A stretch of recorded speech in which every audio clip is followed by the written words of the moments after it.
Greetings and welcome, friends. Daniel Tuck here with Unity Productions Foundation. Very excited to welcome you to the American Muslim Pathways Symposium and launch event. This is a very special event, sort of a training on Zoom for a group of 10 key cities where we will be bringing scholarly lectures next year.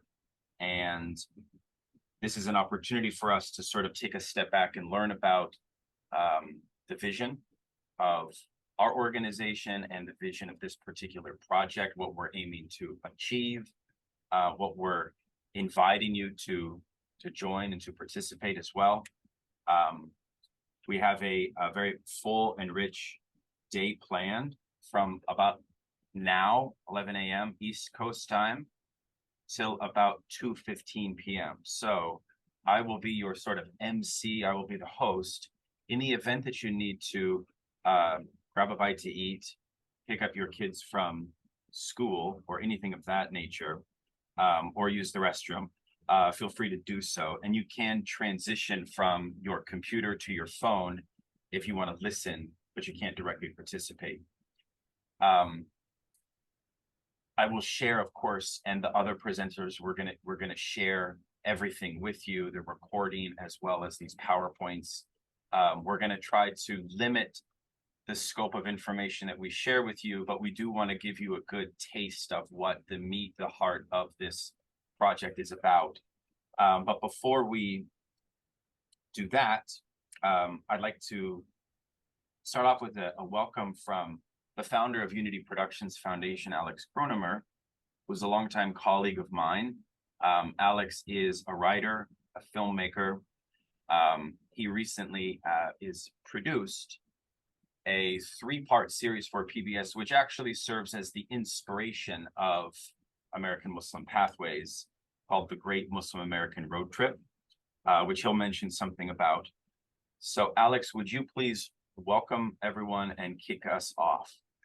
Well, I just want to welcome you all and thank you all for your time and your participation in this. As Daniel mentioned, I was the producer, writer, and director of The Great Muslim American Road Trip, which was a film that was exploring the contributions and impact of Muslims in the American story. Going back, we found to just 50 years after the arrival of Columbus, there were Muslims in this country doing important things, not just, oh, there was a one, but they were actually making significant contributions. So that's what that film was about. It was a Muslim couple on Route 66 going from Chicago to LA and discovering all these stories along the way. But even when we were first conceiving of the film, we already were conceiving of a project like this, the one that you're all involved with. We often think of our films as sort of an executive summary over a much larger educational and public programming effort that we do around the stories that we're telling, the information that we're trying to develop. And so which became the Pathways Project was already kind of percolating in our minds to create a go-to website, a source where people, educators, students, general citizens, anybody can go to and really find authoritative information about the stories of the impact that Muslims have made in the American narrative, in American history. And in fact, the film just received a prestigious award from the Religious News Association for the best broadcast last year on a religious topic.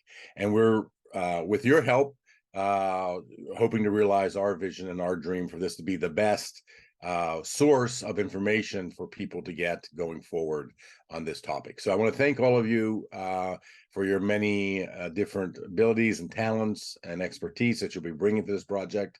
And I look forward to working with everyone and seeing another huge important contribution to the education and enlightenment of the American public. Thank you. Alex, thank you very much. Thank you very much. I'd like to now welcome the Senior Program Officer at the National Endowment for the Humanities, Peter Fristedt, who's actually become a colleague over the process of writing several grants. Peter lives in Washington, D.C., where Alex and I also live. So I often meet with Peter to get insider baseball tips on how to create a really good proposal. And Peter's helped us immensely with this particular concept for American Muslim Pathways. So I feel as if we owe Peter a great debt for the design of this. What I mean by that is, like, we start off with a vision for impact, for target audience, for what we want to achieve, the themes of the project, and then we assemble a group of scholars, the topmost humanities scholars, and then from there we write what it's going to look like, what people are going to learn.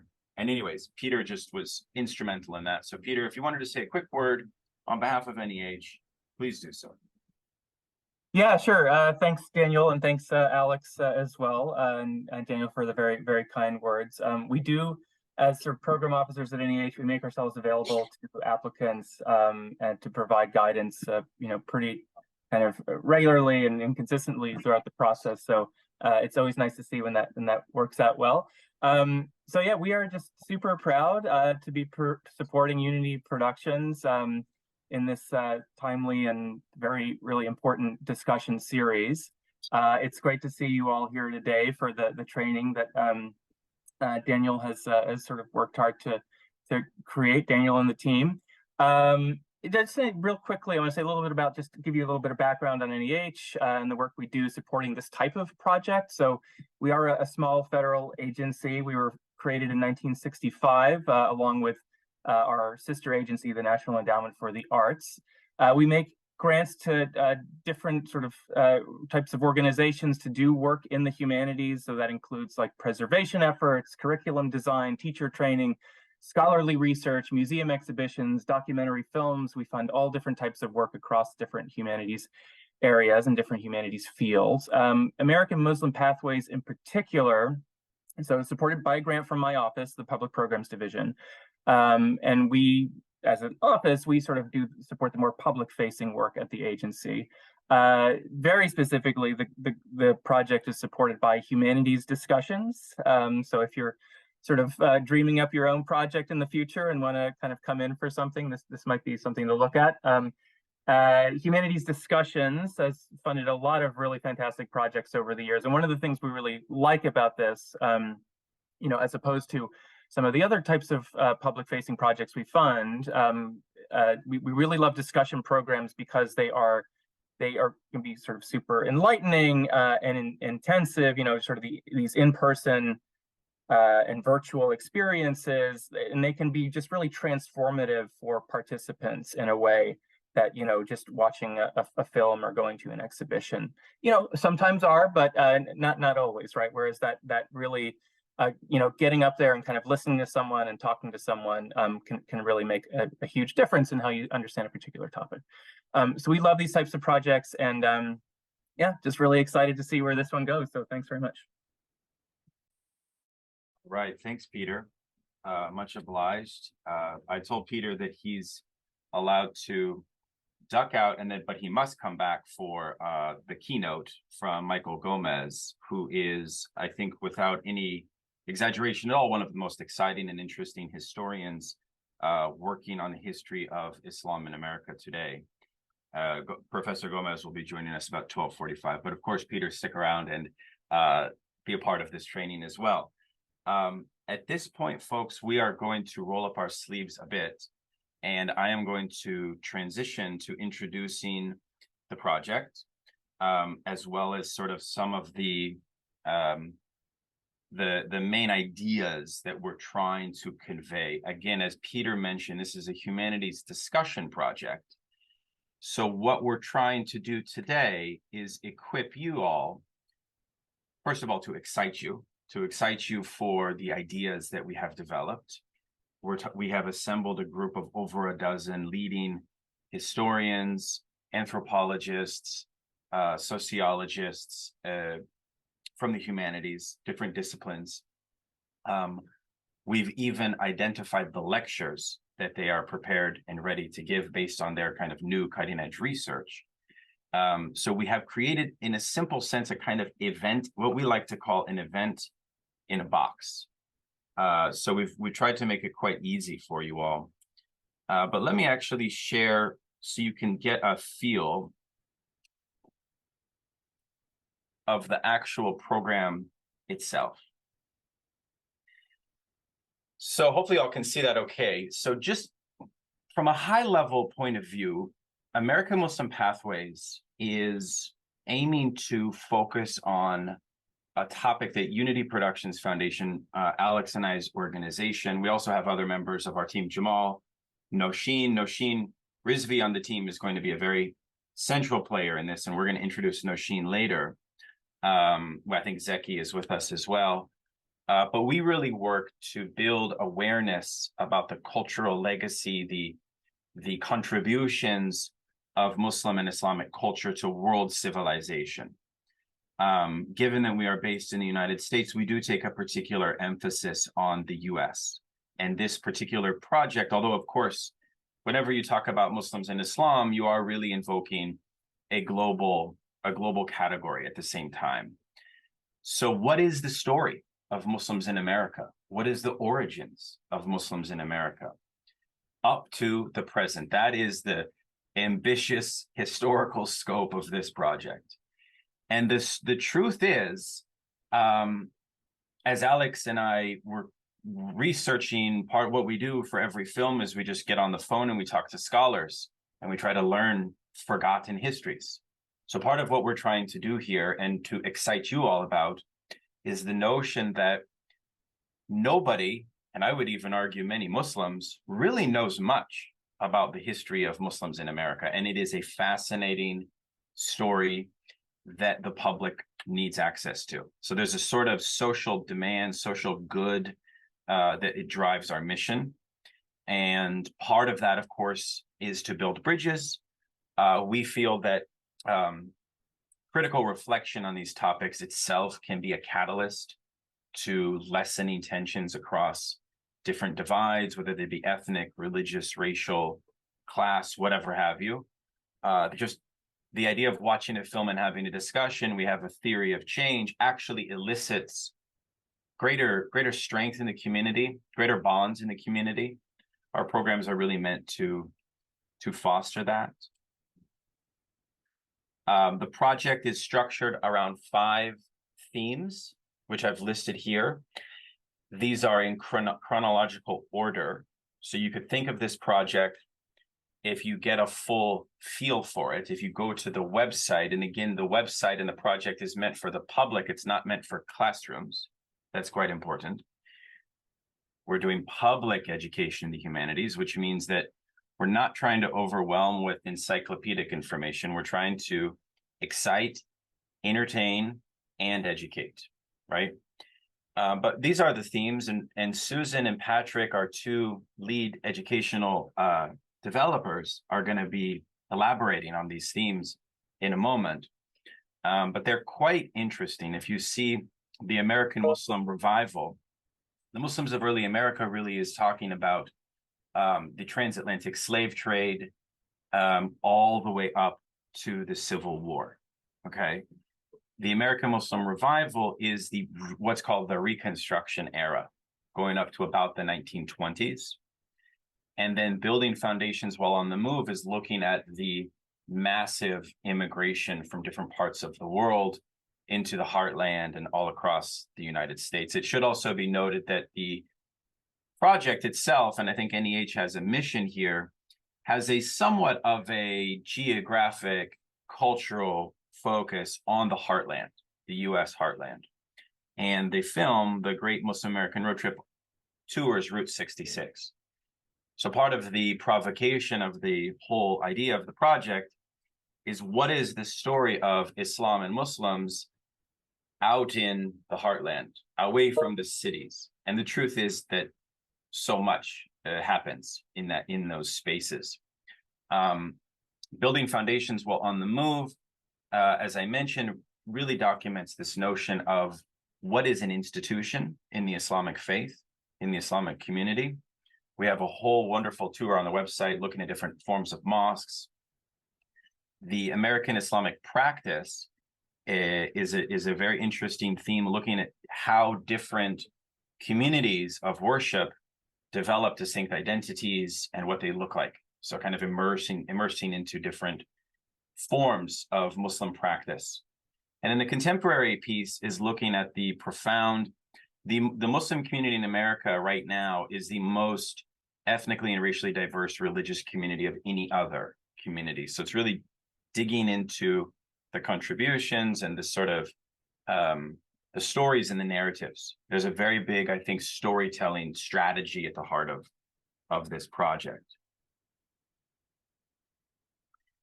In a more concrete sense, our goals are to host 10 events. This is where you come in. These are kind of flagship big events.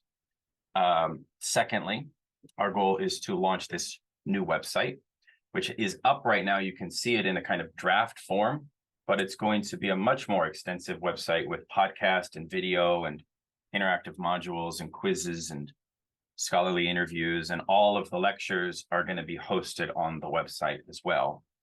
And our overarching long-term goal is to keep this as a public service so that ultimately other groups, other community groups like yours, can come to the site and host their own lecture events, right? So what you're participating in is like a model that we wish to sort of replicate in the future.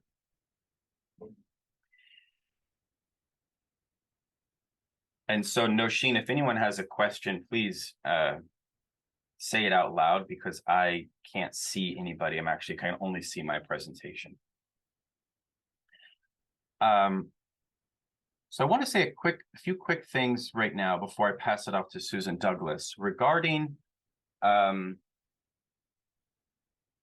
sort of main ask that we're posing for you, just to cut straight to it. And I want you to, I'm posing this now because in an hour and a half, we're going to invite you to say something about your plans, about your community, about your ideas for a possible event.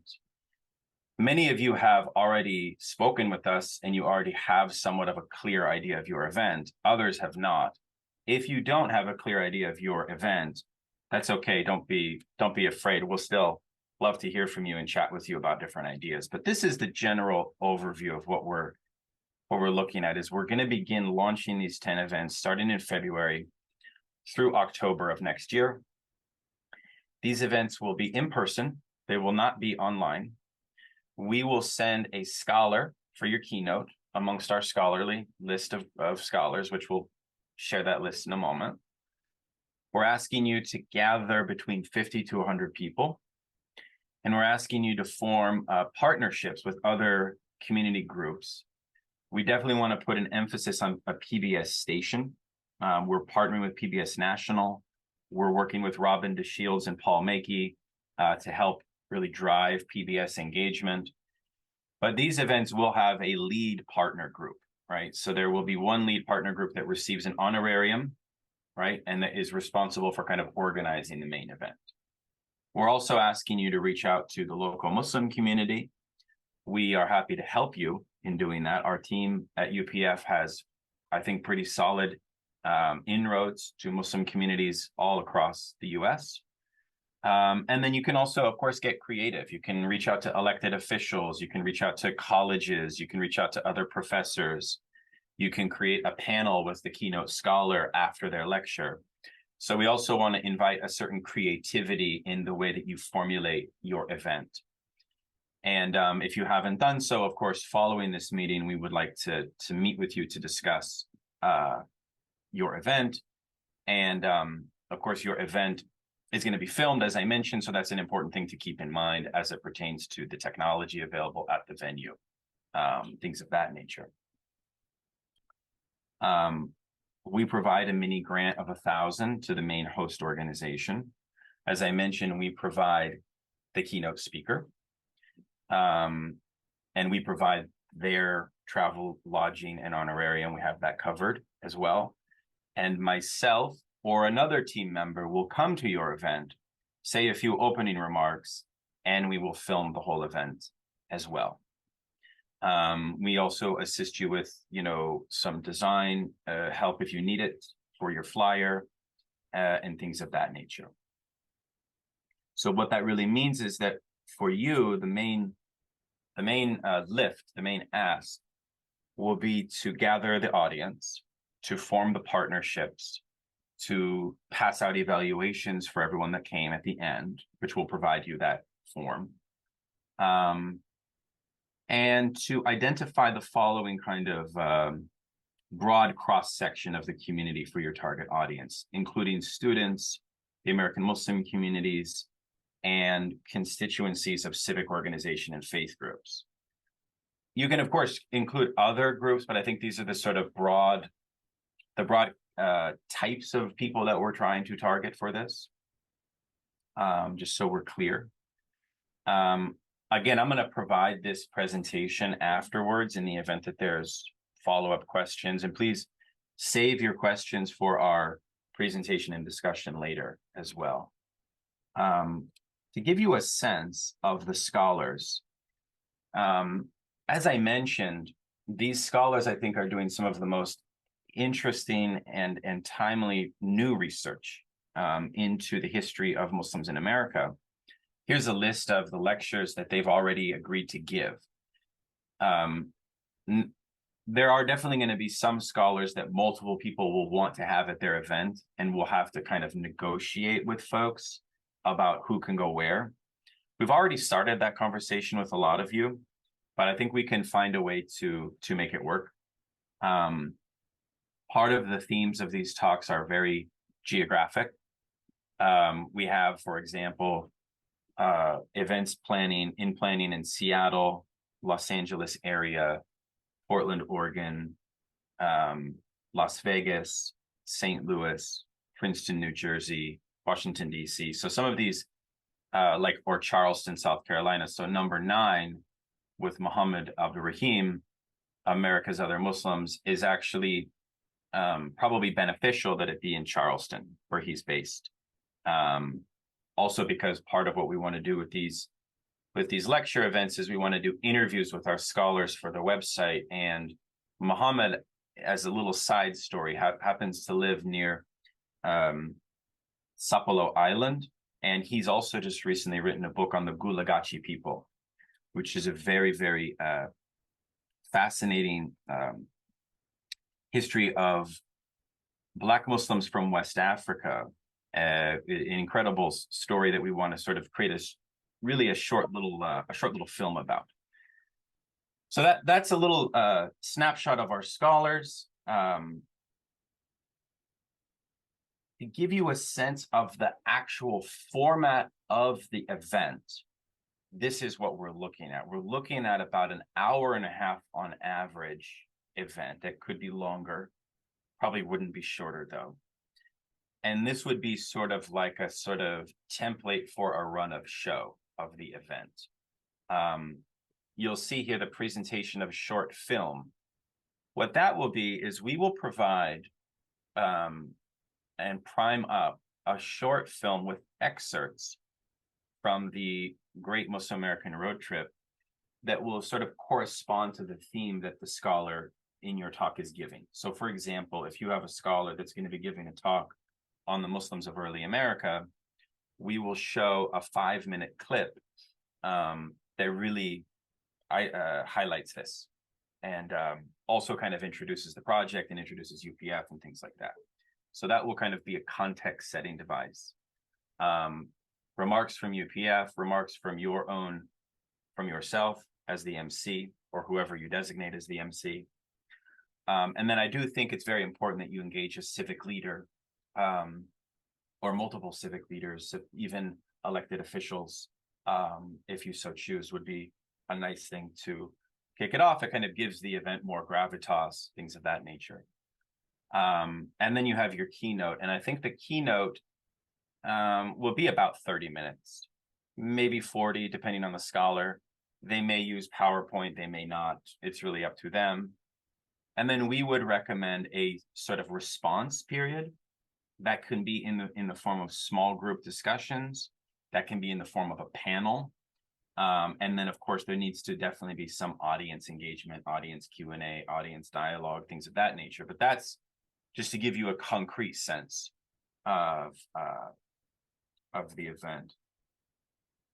So let me almost turn it over to Susan here and say that by the end of today, you should feel, take a few days to think about it and talk with your colleagues and your team, but you should feel in a position that you're ready to register.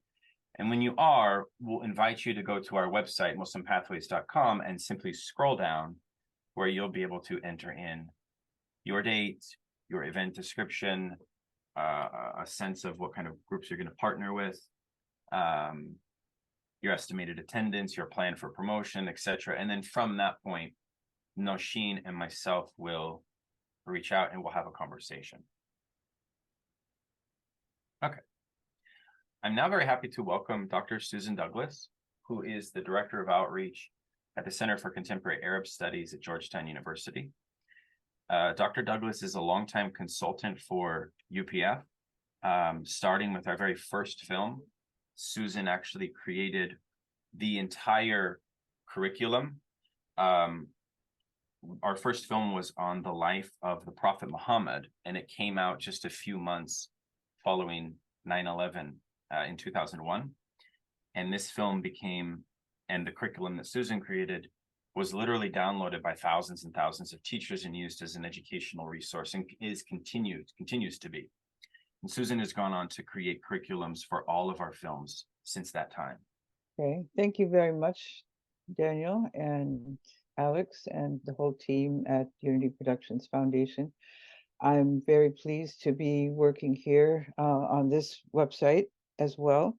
Let me just move the personnel off of my presentation. Okay, so our job in creating these websites is both to create a sort of framework for the films and also to expand upon certain areas that were not necessarily able to be gone into in the limited space of a film.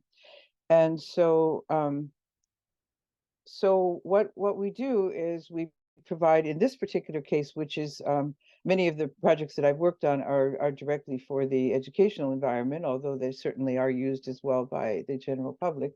But in this case, this is very public facing for community education and so on, which has always been a component of the various films and projects that Unity Productions Foundation has done.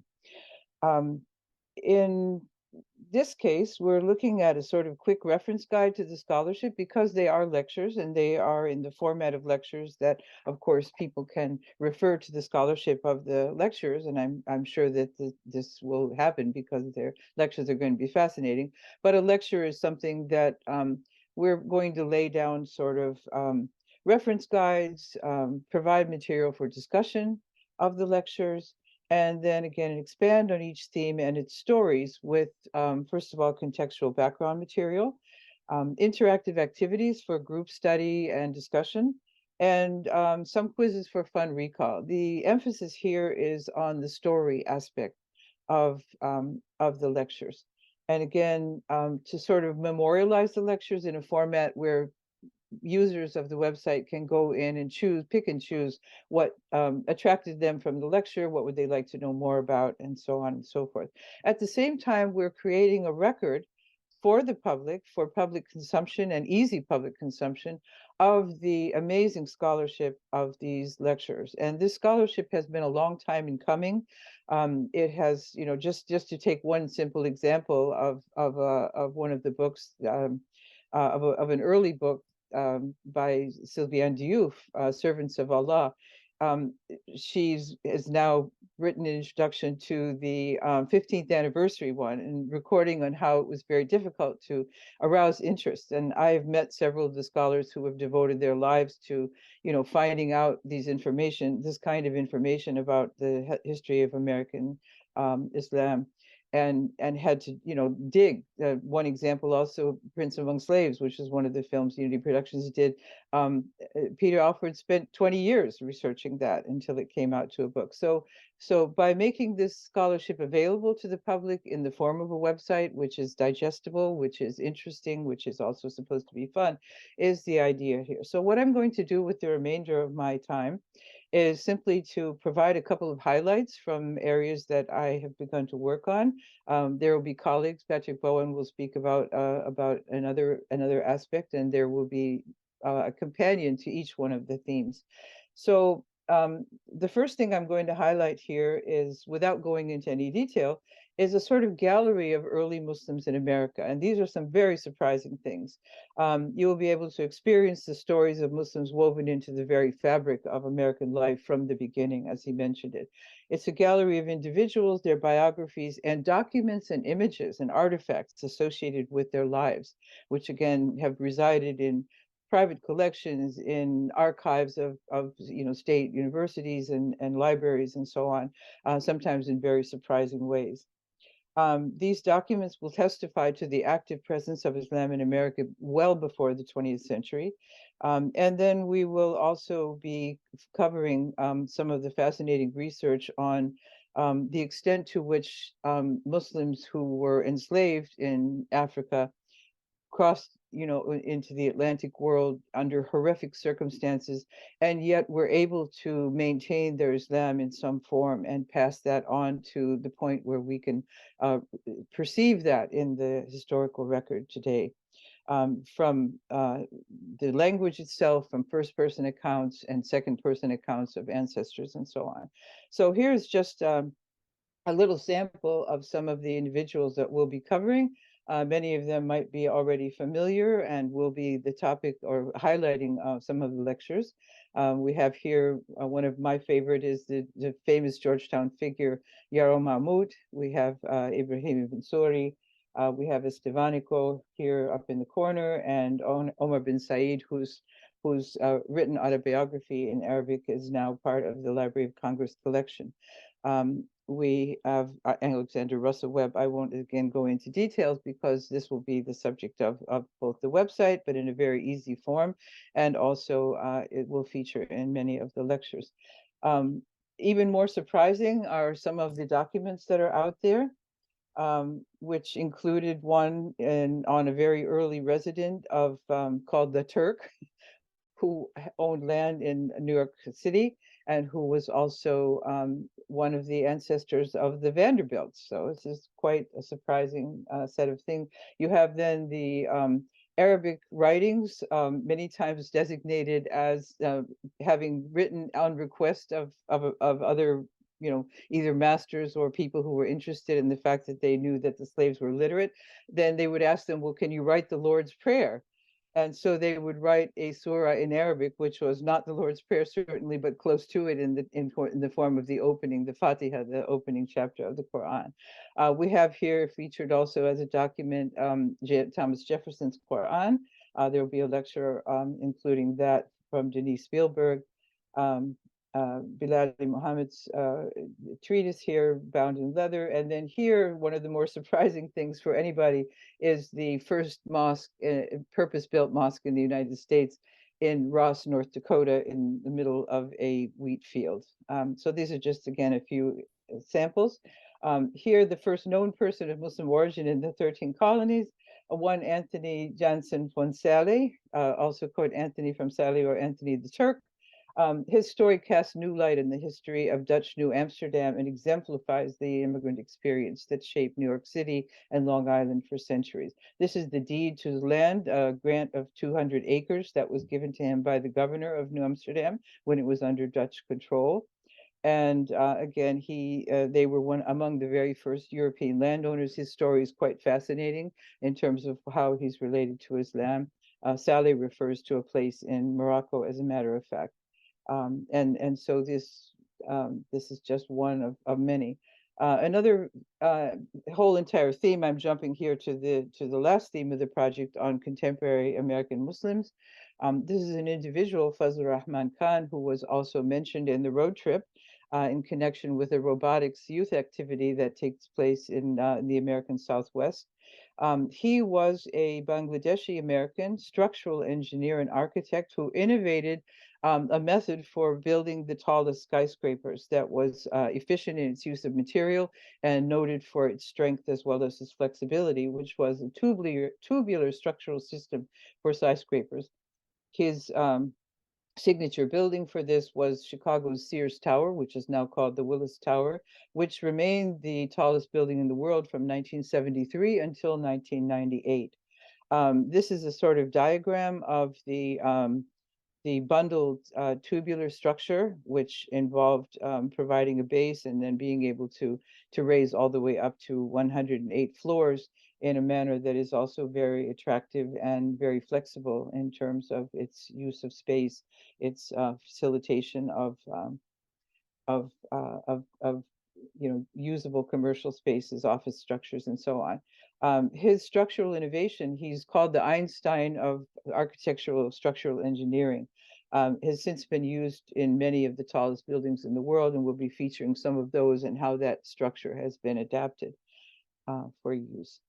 The kind of example of the background we're going to provide is from demographic surveys. I'm just highlighting a few here that are from the most recent study of mosque in America from 2020, and repeated by Sam Bagby over a number of years. He was the first one to study systematically.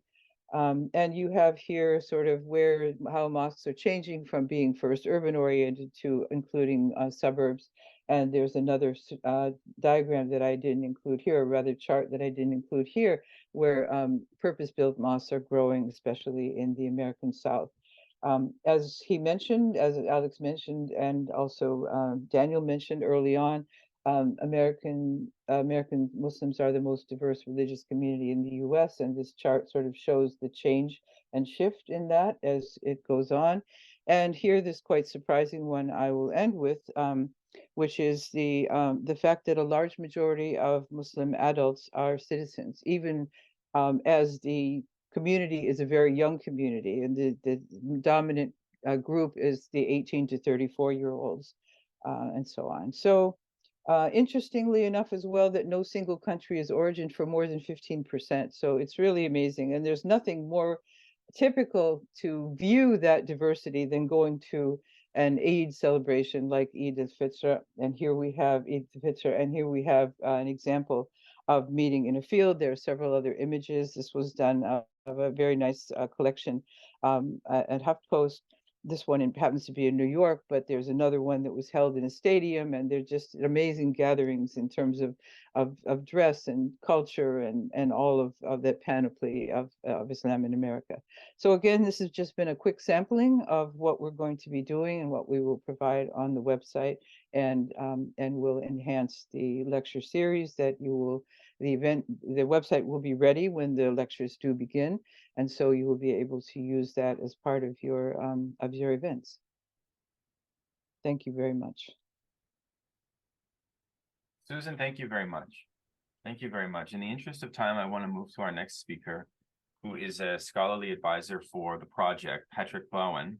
Patrick got his PhD at the University of Denver in religion, and he is the author of an ongoing multi-volume history of conversion to Islam in the United States. And Patrick actually conducted an interview with Alex and I when we were researching the road trip project. And he shared so many fascinating insights that I'm like, you know what, Patrick, we have to work with you on this website, because your knowledge of the history of Islam and Muslims in America is quite something. I do appreciate the introduction.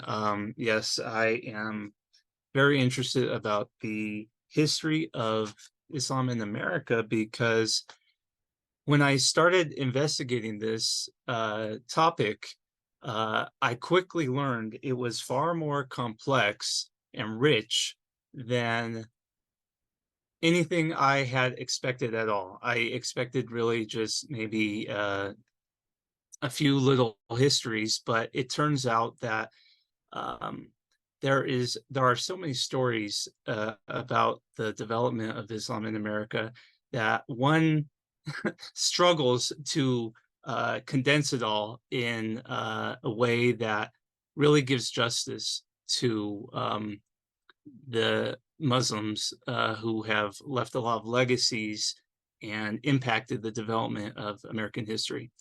So part of our goal, I think, is to come up with a way for people to engage with this complex history in a really accessible way. And so they can interact and be excited by some of the content that we'll be showing them. And I want to do today, just real briefly, give some examples of some of the website modules that we'll be talking about. I do want to stress that these are not this is just the content, just like Susan's presentation. These are not what you're going to actually see on the website, but just some examples of the kind of content that you'll see and some of the major topics that we'll be covering. I'll give an introduction to each topic so you can have a little bit of more background information, and then we'll talk about what's on inside of those. So for instance, we'll start with the 20th century revival of Islam in America. When I researched this topic, it quickly became apparent that in the early 20th century, we knew that there were Muslim immigrants. Most people know that there's some African-American converts to Islam. Very few people know, though, that there were probably 12 distinct movements, maybe even more, of African-Americans joining up Islamic organizations. And it was so widespread that there may have been up to 20,000 African-American converts. And they were spread as far as New York, all the way down to Southern California.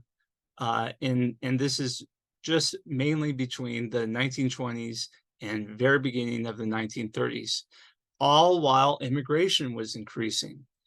So what we'll be doing with this 20th century revival is looking at maybe about a dozen key figures who were involved with this development. One of them is this person you see here, Mufti Muhammad Sadiq, who was an Indian missionary for an Islamic movement called the Ahmadiyya movement. And he is significant because he is one of the first Muslim missionaries to successfully convert a significant number of African Americans. And probably 700 to 1,000 converted under his influence all across the United States in the early 1920s, and he left a long-lasting legacy. So on the website, we will talk about his personal biography real briefly and his impact, and just give some interesting information. We're also discussing maybe have some historical narratives used by actors and to maybe represent something that these individuals wrote or some of the speeches that they gave. So a second module here is mapping the American mosque. We're really excited about this. I'm actually giving a lecture about this as well. The development of mosques in America is, just like everything, quite complex. So there are many different types of mosques.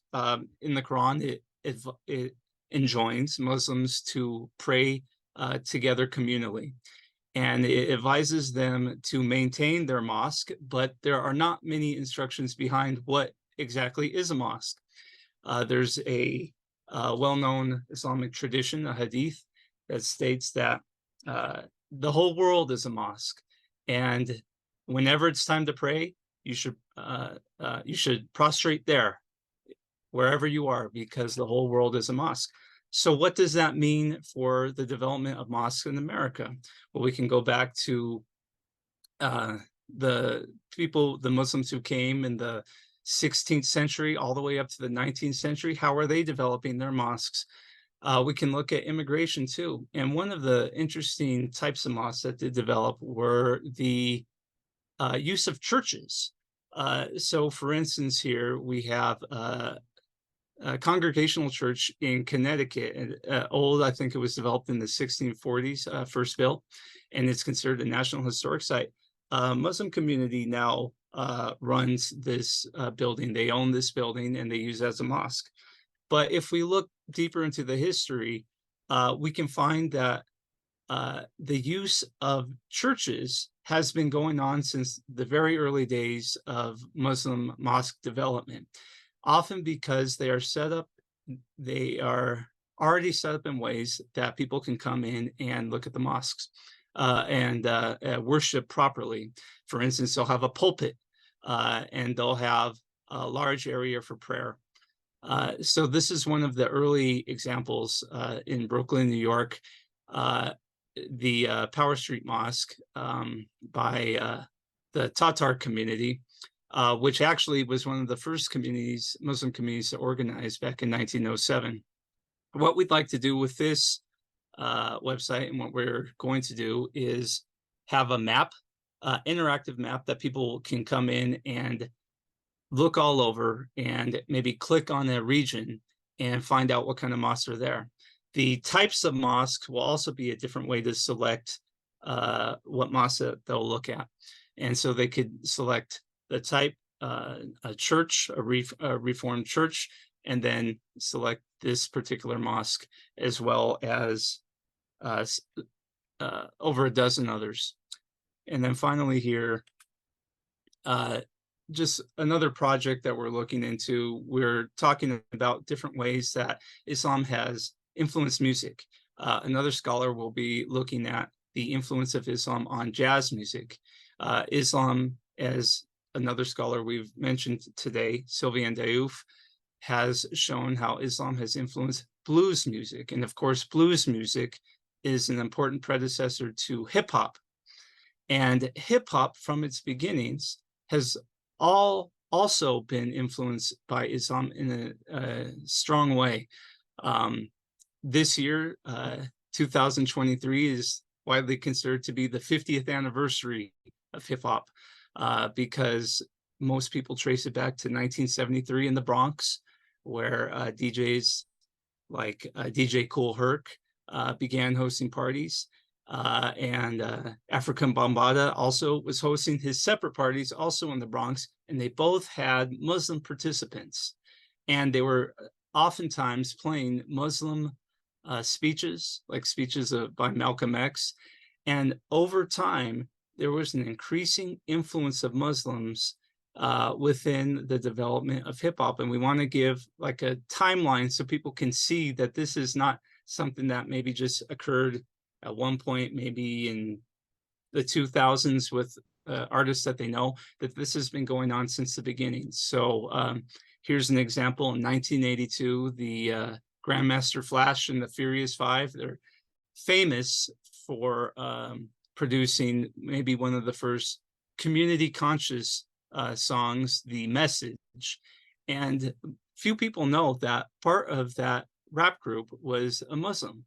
And increasingly, there would be other Muslims. Here's a picture of the Brand Nubian community. By 1989, Islamic rapping was a well-known phenomenon, and people were talking about writing magazine and newspaper articles about it. Today, many people don't know that this was a strong phenomenon, and hip-hop would go on to influence, Islam would go on to influence hip-hop all the way into the present day. There are multiple platinum-selling records that have strong Islamic influences.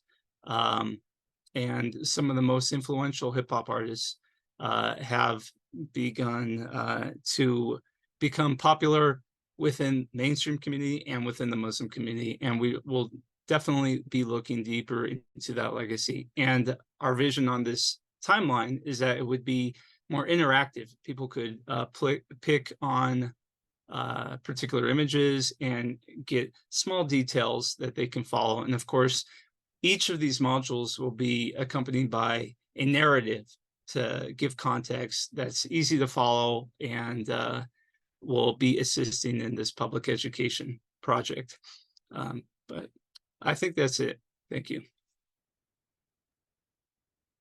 Thank you so much, Patrick. If you don't mind making me the host, I think you're the only one that can do it at this point. Okay. Okay, great. Thank you very much. All right. All right, folks. Well, that's a little bit of a snapshot of the project goals, the events that we're inviting you to participate in for next year. What Susan and Patrick mentioned was a glimpse of the content that's going into this website. I want to say one more thing about that, since we have a few minutes. Part of the thing we're going to do here, since the podcast form is so wildly popular these days, we're most likely going to most likely this is being recorded, but our vision right now is to have a sort of storytelling immersion experience based on these different modules where you can almost enter in and listen to a 20-minute podcast about Islam and hip hop, but then you can also, simultaneous to listening to that, hear examples. So you get that audio, and then you get these historical images, and then you'll get links to other supplemental things if you wish to learn more. So it's sort of an opportunity, again, on the notion of this being public. Well, how do you capture the attention in this rapid attention economy, right? And one way to do that is through podcast. One way to do that is through video. So we're going to have a kind of consistent storytelling feature. And for example, another scholar who just is writing a PhD on the history of Muslim jazz musicians, I've recently hired him to create a whole module on Muslims in jazz. And we'll spotlight 4 or 5 lesser known Black Muslim jazz musicians. So there's going to be a lot of really fun activities. I think this is going to be a website that people are going to want to go to and actually share. So I'll have that kind of podcast video overlap. I'm very happy that we've finished a few minutes ahead of schedule. Thank you, Susan and Patrick, for your presentations. I want to stop and take a breather, invite folks to ask any questions about what was presented, any thoughts, and then we'd like to really transition just into a kind of open discussion about the project. And we also want to hear from each of you. Again, this doesn't have to be thought of as really putting you on the spot, but we do want to hear what compelled you to come today, where you're based, and a little bit about what ideas you might have for how to take this project to your community. And again, feel free to elaborate on what that might look like, such as if you have particular themes that you think would fit really well. Let's say like my friend Ola Nosir, I see your hand, I'll go to you in a moment, Ola. You're based in like outside of New York and New Jersey area. So perhaps there are themes that are going to be more applicable to the New Jersey, New York urban experience than say somebody in St. Louis, right? So part of this is to think geographically. We have folks from Detroit. Susan mentioned that historically there's actually, it's thought that this first mosque is in Iowa, rural Iowa, I think. And that's what the State Department says on their website. However, part of the notion of new research that we're presenting here is the claim by another scholar, which actually contests that. Sally Howell, a historian of the Detroit Muslim community and Arab community, argues that the first mosque was really located in Henry Ford's motor plant. I think it was in Hyde Park, if I'm not mistaken, where the Muslims of all different races and ethnicities that were workers at the plant actually created a mosque at the Ford motor plant where they would have like Jumu'ah prayers on Friday and so on. And they actually tried to create a national Muslim organization. So Sally's going to give a lecture on that. It would naturally make sense that Sally does that in Detroit. You catch my point. So What I'm going to do now is actually just to get you thinking here, I'm going to share in the chat a Google Doc. And when you go to this Google Doc, you can actually edit it yourself. So we're a small group. We trust each other. You're invited to write into this document and begin to sort of think of it like a shared document and maybe even like a brainstorming document. As you look at that document, please note that all of the lectures are provisional. Nothing is really set in stone until we agree on it. But let me stop and go to Q&A, and let me start with Ola. I saw your hand, please. I want to understand like the vision of having a presentation like this. What kind of numbers are we looking at for an audience so that the venue will be able to accommodate that type of, like what it would be an ideal amount of people in an audience for this? Ola, that's a great question. I put 50 to 100 because I'm flexible. We are flexible. We want to invite your creativity. If you have a venue and you know how to, like, I'll give you an example. In Washington, D.C., I partner for events sometimes with the film group. And the gentleman that I partner with has an email list of like 10,000 people. And so he can pull, hundreds of people in a heartbeat. But that's very unique to Washington, D.C. What I mean to say is that I could maybe do an event with 300 people. For you, if you bring 50, that could actually be quite a lot of work, but it's quality, right? It's quality work. It depends on your context. 50 to 100, 50 minimum. What we're focusing on here are the target audiences that I mentioned before, the Muslim American community, civic organizations. We're also interested in reaching out to different constituents that you also want to build as an organization. So we invite you to think creatively about what those constituents may be. Elected officials.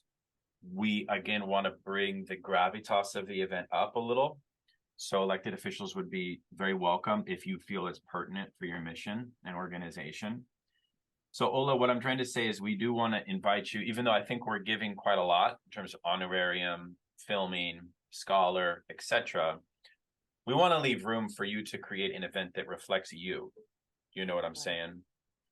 I'm thinking of a location that we have a group, kind of a conglomerate group, and I reached out to them, but I'll reach out to them again.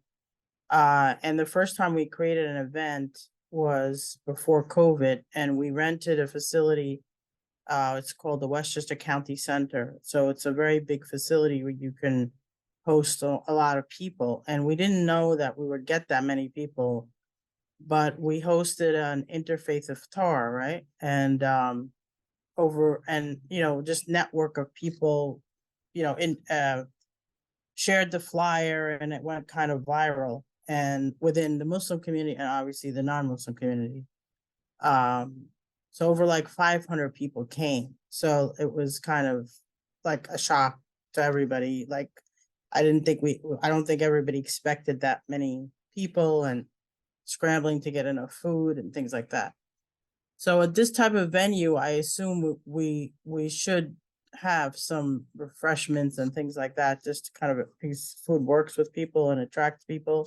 And, I think that's kind of the right thing to do. So I'm just thinking right now, as I'm listening to everything, the audience that I would want to invite to something like this. I don't think I want to limit this just to the Muslim community. I think it should definitely go out to the interfaith community. And I think a location like that location is not cheap. So I mean, a venue of a public library, which I, thinking in my backyard, has a big amphitheater, a big theater, when it's perfect for this type of event. So it won't have, obviously you won't be able to have, you'd have to limit the amount because, for restrictions.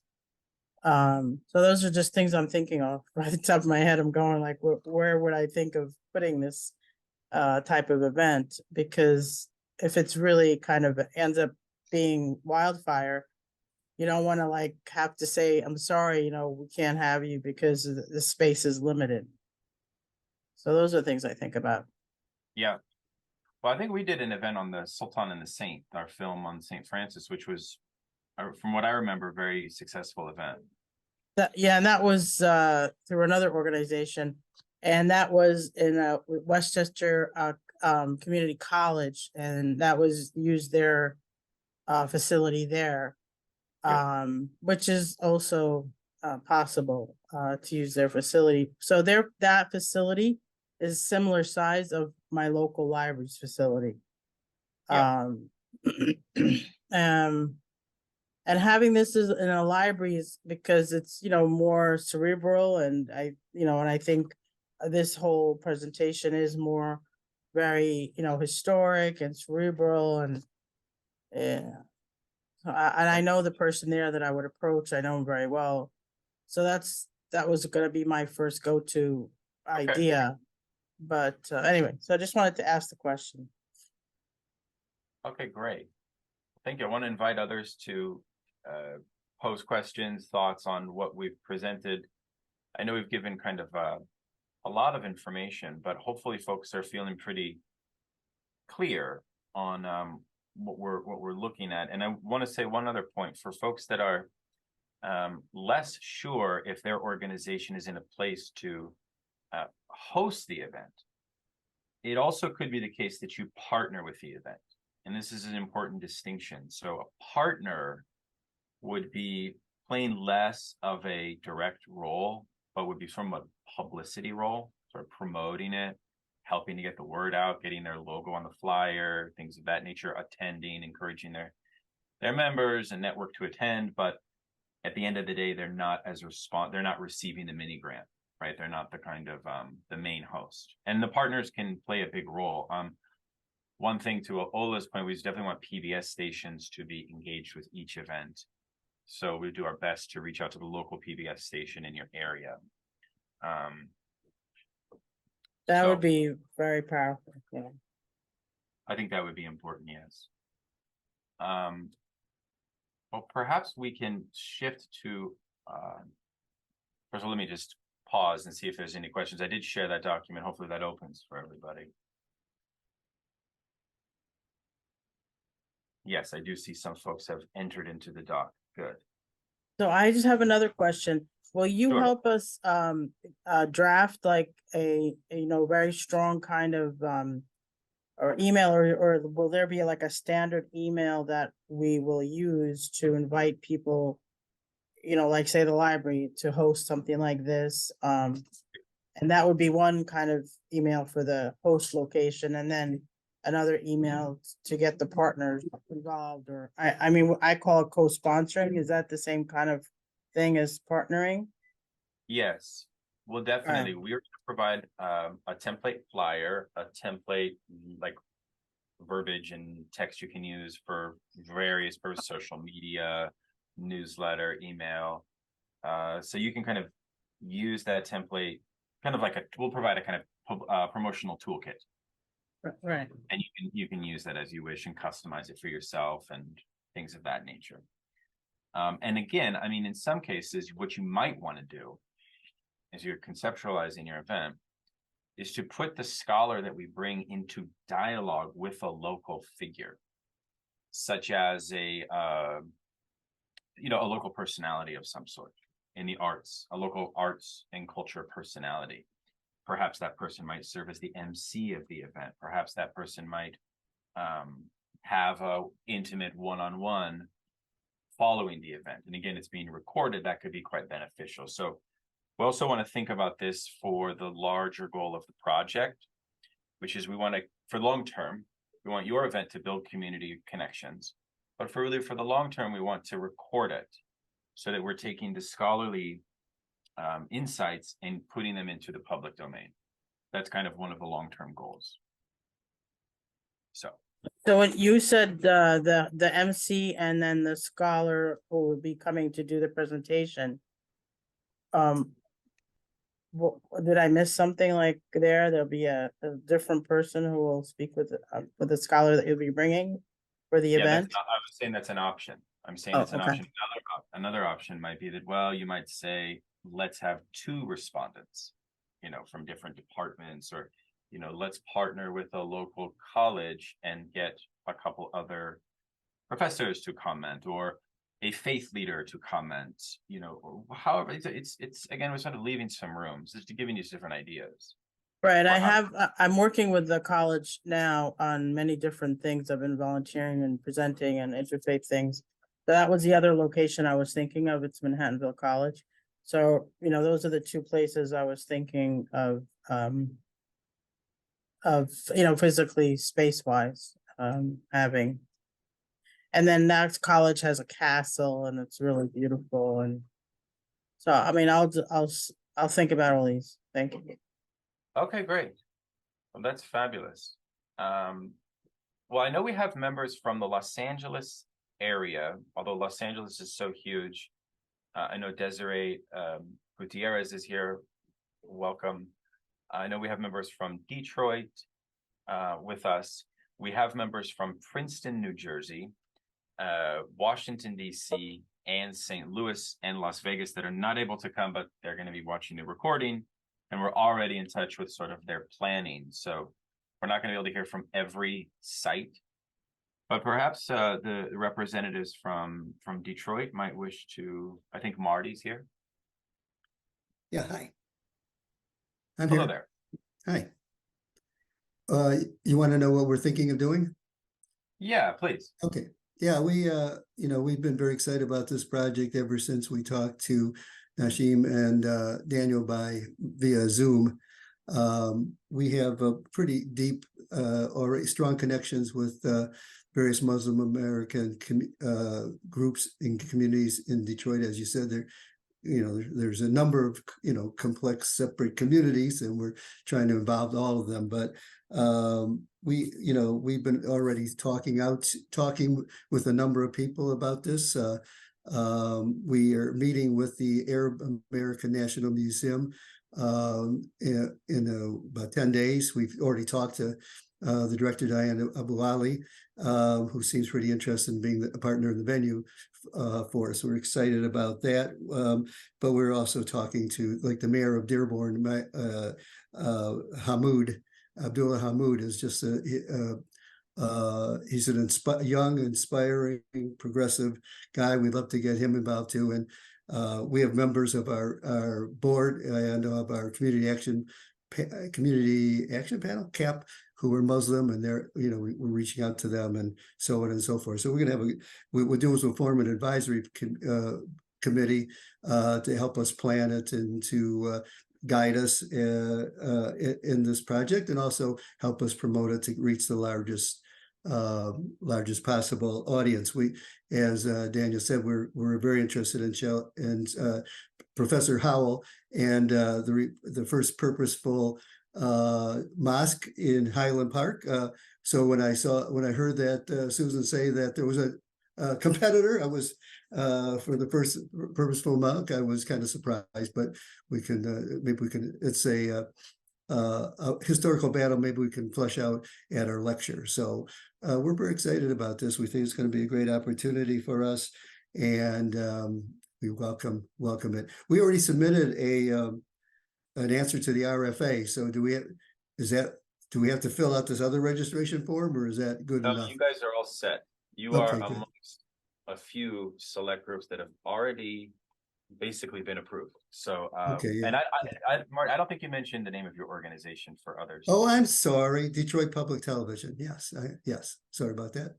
And I reached out earlier yesterday to Professor Howell. So just to set up a meeting with her to talk about that. We really like to have a panel representing different groups here to respond to her what she did, and would be very interested in the short film you're going to provide, and whether we should do our own short film about the mosque, because I don't think it was in the road show. So, but we can talk about that. Yeah. Oh, okay, great. Well, that's very great, and Marty is actually quite well developed in terms. Yeah, we're thinking of doing it in April, by the way. Before, we have a lot going on in May after Ramadan's over, which I think is early April, sometime then.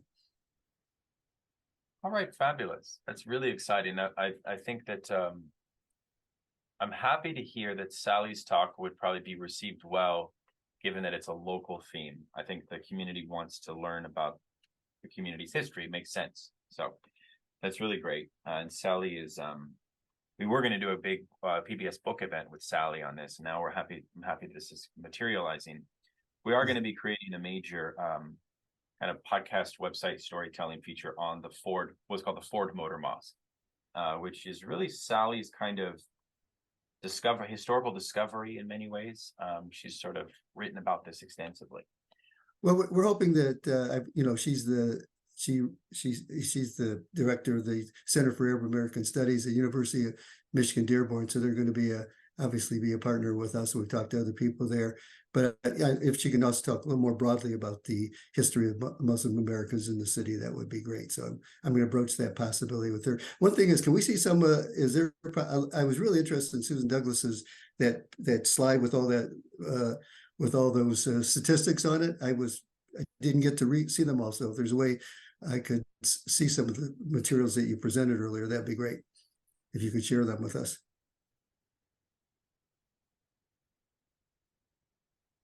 We will definitely do that. And in the first link in the chat, the very top one, that's a new film that my UPF created, which incorporates a lot of the statistics that Susan shared, and it's all in there. I think it'll be quite useful to watch that. It's about an 11-minute film called American Muslims, Facts versus Fiction. So that'll be a useful thing to share. We're going to be using it as a sort of public educational tool in 2024 as we build up to the presidential elections as a kind of religious literacy device. So that's Detroit. I want to invite folks out west to jump in and share thoughts. I know Desiree, I don't know if now is a good time for you to share what you all are thinking. Sure. Hi. Good morning. I think it's still for everyone. I don't know. We're in a different time zone, so bright and early for us. Yeah, we are looking forward to this project. We are going to be looking at that emergence of growth in the Muslim community amongst Latinos, and looking at that cultural connection between Latinos and the Muslim community. And so we've just started our thinking on what that might look like and how we might want to lean into that space. I know we're going to be coordinating with some members of our community advisory board. And I'm sorry, I don't know if I said what organization I'm with. I'm with PBS SoCal. So our PBS stations have community advisory boards that are volunteers that serve as representatives and conduits between our organization and the community. We have a few new members who are very connected to the Muslim community and are looking to see us have some extended community programming. So we'll be leaning into that expertise that we have. We have also started some conversations with some local institutions. There is an arts institution, a museum here that has a focus on cultures of past and present, and has a strong through line of religion within their thematic work. So we're exploring them as a possible venue. Another venue would be with another academic institution and their Center for Religion and Civic Culture. So we're exploring locations and the expertise that we have available in the region. Looking at our availability and timeline, we would be looking at late spring, early summer for hosting of that event. Wonderful, Desiree. Thank you very much. Yeah, we have two scholars that focus on the history of Latino Muslims, and this Harold Morales has written an incredible book on this. I think it's one of the sort of definitive texts, and really he's looking at it's a story of labor history and how farm workers connected to the Islamic faith It's a fascinating story. It's brilliant. And of course, in places like Los Angeles, Latino Muslim community is one of the fastest growing. So I think it's a perfect theme for you all to explore. We are going to take a break very shortly. Before we do that, I'd be more than welcome to invite Emily or Kip to say hello to the group. Sure. I'm Emily. I'm actually also with PBS SoCal, so I worked with Desiree and Kate. So we got our whole team here. But yeah, really excited about this event. I enjoyed, hearing both of our lectures earlier. And yeah, I think Desiree pretty much covered it all, but it's great to meet all of you. Perfect. Thank you all for coming. That's really great. The whole team. See, we're in good hands. I know I see Emily, who I don't think that I've met before.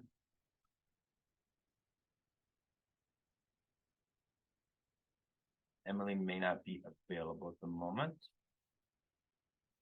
And I do Sorry, know did that you say Emily again? Yes, sorry. Oh, no, sorry. Oh, that was you. Sorry, I'm sorry. I thought there was two Sorry Emily. about that. I'm scrolling through. Lily is also with your team as well? Hi, no, I'm a friend of Mr. Kronemer, so I'm just here listening in and learning about the projects that you guys are working on. Very Oh, excited to be here. Thank you very much.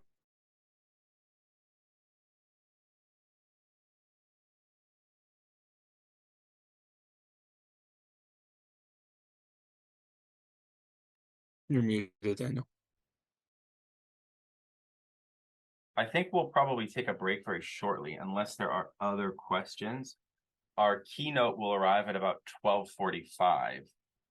And so, folks can take a break for about half an hour to get a bite to eat, use the restroom, things of that nature. And we will kick it off with Michael. Really at 1 p.m. Eastern is when we'll officially start with his talk. But feel free to come back, 10 minutes before as well. I don't know if Patrick or Susan had any follow-up thoughts or questions or reflections. Anyone else is more than welcome to jump in before we break. I would just ask, because I wear two hats or hijabs, whichever you like to say, as the Education Outreach Director at the Center for Muslim Christian Understanding and Center for Contemporary Arab Studies at Georgetown. I would like to know if you could consider national resource centers on the various regions, global and Middle East and otherwise, and there's actually ones on Canada and the US. Would you consider them as partners with local organizations for hosting such an It's event? a good idea. I think that here's the thing. We have a lot of committed hosts, many of whom are not able to make it today. So, but as partners, be brilliant. I think that they would really be a great publicity engine for these hosts to use to link up to. So if there's any way, Susan, perhaps you could help us get these groups connected somehow, that would be useful. Well, particularly I'm thinking of both ACMCU and CCAS have public events arms, and we tend to collaborate with them in various forms of outreach. So okay. I just reached out to Marty in the chat about our connection with the Arab American National Museum's education curator as well. So I think there's a lot of potential, and they have funding to help support additional activities, as well as having quite a reach, even nationally, where events can be announced across all of the 100 and some national resource centers that are out there, not necessarily to attend in person, but to take advantage of the website and the podcasts and so on. Okay. That would be great. Yeah. I think this is part of the thing is we want this project to have a certain long-lasting impact in such a way that next year is really building these events, building the website, but we're trying to create a foundation by which more engagement can build off of it, so that we'll convert it into something that folks can kind of come to the site, use the toolkit to host their own event quite easily, even without our mediation, so to speak. So that's kind of a long-term goal. And I think also that there might even be some classroom use of this material. Even though we're not necessarily making it for the classroom, I still think, I don't know if you agree, Susan, that probably a lot of teachers can still use this content. Teachers and students are human too. Yeah, yeah, exactly. Absolutely. Humanities, after all. Well, that's right. I think Ola had a question.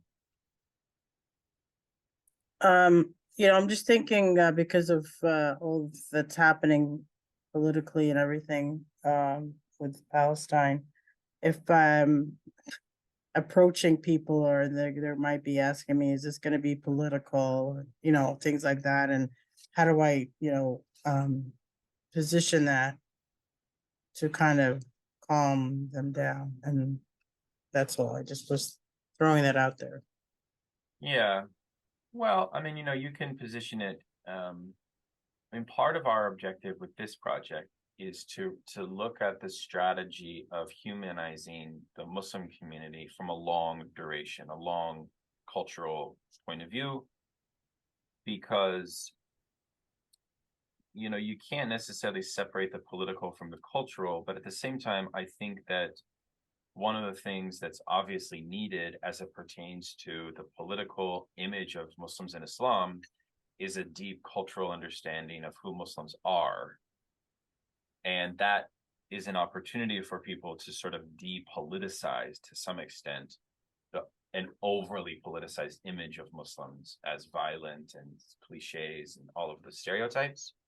So that's sort of been the UPF approach. I think you could summarize it that way. Yes. Which is not to fuse some kind of political agenda, but to kind of bring these, in this case, humanities content of forgotten histories. So, and even with the short film I shared, part of our goal there is to build a kind of basic literacy about like, okay, well, where do Muslims come from? Who are they? This kind of notion of getting the ABCs out on the table. Of course, I think with getting the ABCs of any community out on the table, I think that itself has a positive effect, would be one hypothesis. People might contest that. I think it would. So I would encourage us to sort of think about these events like that. Does that make sense? Yeah, no, I mean, I understand. And then the only thing when you said political, getting some, local politicians to participate, there in our community, there's some that are, taking very, not even positions. So I would hesitate to invite those types of people. And at this, I mean, I can let them know about it, but that I would give them the floor to speak at an event like that without them having that even-handed approach, I would kind of personally hesitate. So, I mean, I know it looks nice, but until and there's one in the whole area that is, and that person I would definitely invite. And I think a lot of people know of him by now, Congressman Jamel Bowen. So that would be, he's not my congressman, but he is a congressman in the lower county. And that would be somebody I would definitely invite. But I wouldn't invite other ones that I've personally met and, don't feel that they are as even-handed as he is. So, and I think maybe that should be a message to others, maybe. And, like, I don't know, just thinking out loud. So. Yeah, that's a valid concern, I think, especially at this moment. Absolutely. And yes, I mean, I think if anything, Right. the resources we're trying to develop will help address that, but maybe not directly, but more indirectly by fostering, this sort of these insights, these forgotten histories, bringing out these narratives. I think that has an intrinsic positive value. I think the story also that North Carolina, I think island, right? That you were talking about, Susan. Yeah. I think it's very fascinating. So I'm trying to, when I position all of these, this whole project, I want to position it with really maybe sending them. Is there a way we can send them a clip of a little bit of the road trip? as an introductory in the email and you know, what, something like that, so that if they missed it on PBS, some people have seen it on PBS, but maybe a lot of people haven't. If that could be also part of Yes. like you know, a click or whatever, a link or something like that. Yes. Yeah, I want to share an example. One of the examples of a short film that we can invite folks to play to introduce their events that I mentioned. I'm gonna link to it right now in the chat. This is a compilation of the lost history stories of Black Muslims, a transatlantic slave trade up through mid 20th century. We did for PBS Learning Media. So you can see that it's 7 minutes and 31 seconds. And you'll see that it has a lot of great stuff there. So I Okay, gave you that. Sorry, let me share another link. Sorry, this is the link that I wanted to share. We created multiple videos. This first one is on the lost histories theme. It looks at the story of Estevanico, who was a sort of Black man from Spain who was enslaved in Florida, but escaped his enslavement and walked on foot to New Mexico, where he got connected with Native American tribes. So it's a kind of miraculous true story. That's the first video. The second one is the one on the African American history. So those are kinds of examples to use as setting up your event or even as sharing. And of course, also the website. As we develop the website, folks can share just simply the link and they'll see all kinds of great stuff, including some video they can watch. So February is like Black American History Month, and then March is Women's History Month. But you know, March is also Ramadan. So I'm just, you know, thinking out loud about that timing, but Definitely. Well, I mean, in February might be too soon for you, so you want to give yourself enough time. But if you can yeah, pull it, I'm thinking of April or May. Yeah. okay, great. All right. Well, it is actually now 12:30 Eastern, so we can take a little break. I'll stop the record.